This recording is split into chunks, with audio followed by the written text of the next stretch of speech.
በተለያዩ የአሜሪካ ግዛቶች ለምሳሌ በቺካጎ በፖርትላንድ እንዲሁም ደግሞ በኖርዝ ካሮላይና እና በመሳሰሉት አይነት ግዛቶች ላይ የስደተኞች አፈሳ ወይም ደግሞ ኢሚግሬሽን ኢንፎርስመንት እየተጀመረ ይገኛል። The FBI issued a memo encouraging ICE officers to stop wearing masks in the field and to specifically identify themselves. That directive came after several incidents of agents being impersonated. ICE agents say they wear those masks to keep them from being doxxed. ICE also says it's concerned about the safety of its agents in the field. ስለዚህ በአሜሪካ የምትገኙ ማንኛውም አይነት ስደተኞች ጥንቃቄ ማድረግ ያስፈልጋል ወይም ደግሞ አይሲኢ ወይም ኢሚግሬሽን ከስተም ኢንፎርስመንት ያወጣቸው መግለጫዎች አሉ። ስለዚህ በአሜሪካ በየትኛውም ግዛት የምትገኙ ስደተኞች ወይም የግሪን ካርድ ሆልደሮችም ልትሆኑ ይችላላችሁ፣ ሲቲዝን ያላችሁ ሰዎች እንዲሁም ደግሞ በወርክ ፐርሚት እና በተለያየ አይነት የቪዛ አማራጭ የምትገኙ ሰዎች ማድረግ አለባችሁ ያላቸውን መግለጫዎች አውጥቷል። ስለዚህ በዛሬ ቪዲዮ አጠቃላይ አይሲኢ ወይም ኢሚግሬሽን ከስተም ኢንፎርስመንት ያወጣቸው መግለጫዎች እንዲሁም ደግሞ ይህንን መግለጫ ሳይከታተል ያለፈው ሰውና እነዚህ ነገሮች የተላለፈ ሰው የሚደርስበት ምንድነው የሚለውን አጠቃላይ ኢንፎርሜሽን የምናገር ይሆናል። ነገር ግን ከዛ በፊት እኔ ለማታውቁኝ ሰዎች ጆሲ ይባላል። እንደዚህ አይነት ከስራ ጋር ከቪዛ ጋር እንዲሁም ከዩኤስ ኢሚግሬሽን ጋር የተገናኙ ቪዲዮዎች ነው ማዘጋጀው።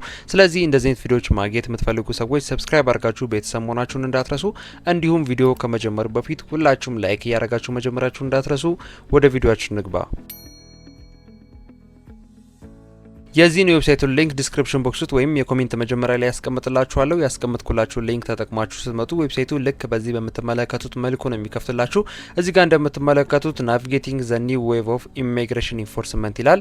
ሴፍቲ ቲፕ ኤንድ ቫይታል አፕዴትስ የሚል አለ። ወይም ደግሞ እዚህ ጋር የምትመለከቱትን ኢሜጅ አንድ ጊዜ ትነኩታላችሁ። ራሱ ሪዳይሬክት አድርጎ ወደ ውስጥ ፔጅ እንዲያስገባ ነው። እዚህ ጋር እንደምትመለከቱት ራሱ ሪዳይሬክት አድርጎ ወደ ውስጥ ፔጅ ያስገብቱናል ወይም ፔጁ ከፍቶልናል ማለት ነው። እዚህ ጋር የምትመለከቷቸውን አራቱን ነጥቦች አይሲኢ ወይም ኢሚግሬሽን ከስተም ኢንፎርስመንት የምንለው አውጥቷል ማለት ነው። ስለዚህ በአሜሪካ በየትኛውም ግዛት ላይ ወይም በየትኛውም ስቴት ላይ የምትገኙ ሰዎች ጥንቃቄ ማድረግ አለባችሁ። ምክንያቱም አፈሳዎች ወይም ደግሞ ኢሚግሬሽን ክራክዳውን እየተጀመረ ስለሆነ በተለያዩ ስቴቶች ላይ እየተጀመረ ስለሆነ ጥንቃቄ ማድረግ አለባችሁ። In Fullerton, California this week, police came across a man pointing a gun at a woman on a busy street.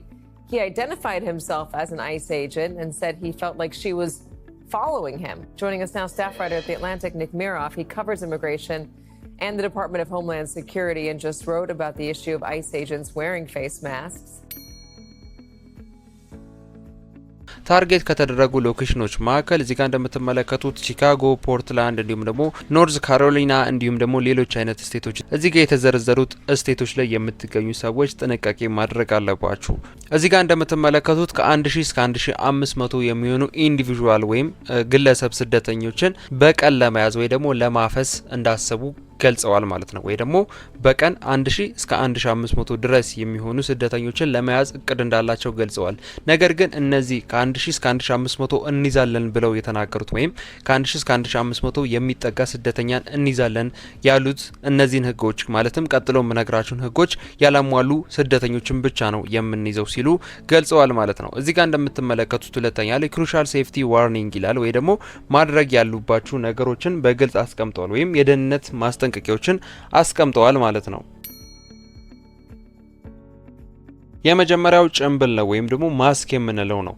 ብዙ ቦታ ማለትም ብዙ ስቴቶች ላይ ከአይሲኢ የመጣን ወይ ደግሞ ከኢሚግሬሽን ከስተም ኢንፎርስመንት የመጣን አባል ነን በማለት ጭንብል በማድረግ ብዙ ሰዎች እየተዘረፉ ይገኛሉ። ማለትም ያለ ፍቃዳቸው ወይም ያለ ፍርድ ቤት ማዘዣ ቤታቸው እየተበረበረ ይገኛል። እንዲሁም ደግሞ ያለ ጥፋታቸው ወንጀለኞች ናችሁ በሚል ሰበብ ወይም ደግሞ በማጭበርበር ወንጀል እየፈጸሙ ይገኛሉ። ሴቶች እየተደፈሩ እንዲሁም ደግሞ ንብረት እየተዘረፈም ጭምር ይገኛል። ስለዚህ አይሲኢ እንዳሳወቀው ማንኛውም የአይሲኢ ወይም የአሜሪካ የደህንነት አባል የሆነ ሰው በሙሉ ጭንብል ለብሶ የሰው ቤት ገባም እንዲሁም ደግሞ የፍርድ ቤት ማዘዣ ካልያዘ የኛ አባል አይደለም ሲሉ ገልጸዋል ማለት ነው። ስለዚህ ማንኛውም በቤታችሁ መጥቶ ፍተሻ እናደርጋለን ወይም እንደዚህ እናደርጋለን የሚል ሰው ከሆነ አንደኛ የፍርድ ቤት ማዘዣ መያዝ ይጠበቅበታል። የፍርድ ቤት ማዘዣ እስካልያዘ ድረስ ወደ ቤታችሁ እንዳታስገቡ ተብሏል። እንዲሁም ደግሞ የኛ ሰራተኞች ወይም የኛ አባላት የሆኑ የኛ ሰራተኞች ምንም አይነት ማስክ አያደርጉም። ፊታቸውን እያሳዩ ከመታወቂያቸውን እያሳዩ ነው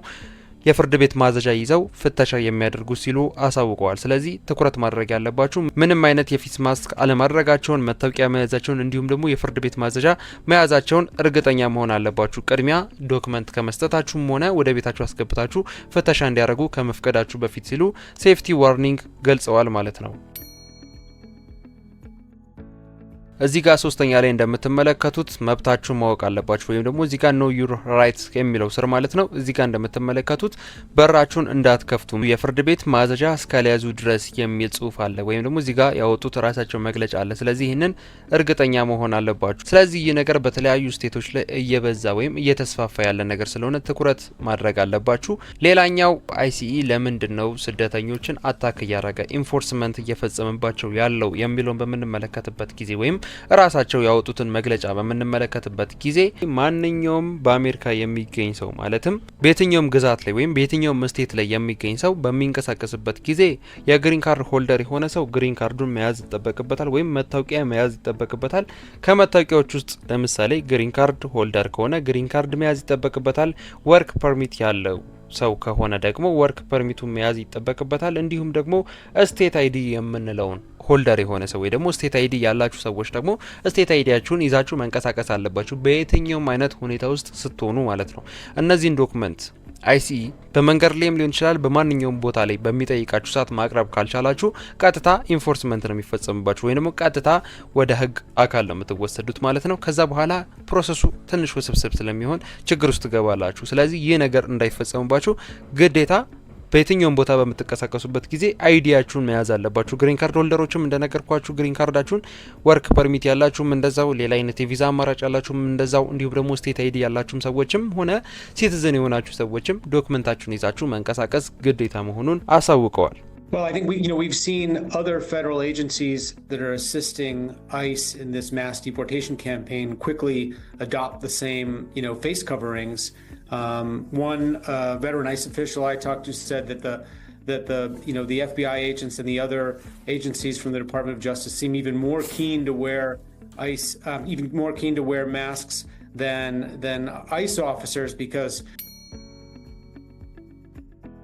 እንዲሁም ደግሞ የትራክ ድራይቨሮች ወይ ደግሞ የጭነት ወይም ደግሞ ከባድ የሚባለው ትራክ ድራይቨሮች የሆናችሁ ሰዎች ደግሞ በፍተሻ ወቅት ቤዚክ የሚባል እንግሊዘኛ ማወቅ መቻል አለባችሁ። ኮሚኒኬሽን ደረጃ የሚያስብለውን እንግሊዘኛ እውቀት ከሌላችሁ ወደ ህግ አካል እንደምትወሰዱ ማለትም ከዚህ በፊት የወጣውን ህግ ነግሬያችኋለሁ። ስለዚህ እንግሊዘኛ ቋንቋ የሚቸግራችሁ ሰዎች ከሆናችሁ ትኩረት አድርጋችሁ እንግሊዘኛ መለማመድ ይጠበቅባችኋል። መለማመድ ሲባል ጀስት ቤዚክ መግባቢያውን ያክል ስለሆነ ያን ያህል ከባድ አይደለም። ስለዚህ እንግሊዘኛ ቋንቋ የማትችሉ ማለትም መግባቢያውን እንግሊዘኛ ቋንቋ የማትችሉ ትራክ ድራይቨሮች በፍተሻ ወቅት በእንግሊዘኛ ኮሙኒኬት ማድረግ ካልቻላችሁ እንዲሁም ደግሞ ዶክመንቶችን ሳትይዙ የምታሽከረክሩ ከሆነ ቀጥታ ወደ ህግ አካላት እንደምትወሰዱ አይሲኢ ወይም ኢሚግሬሽን ከስተም ኢንፎርስመንት አሳውቋል ማለት ነው።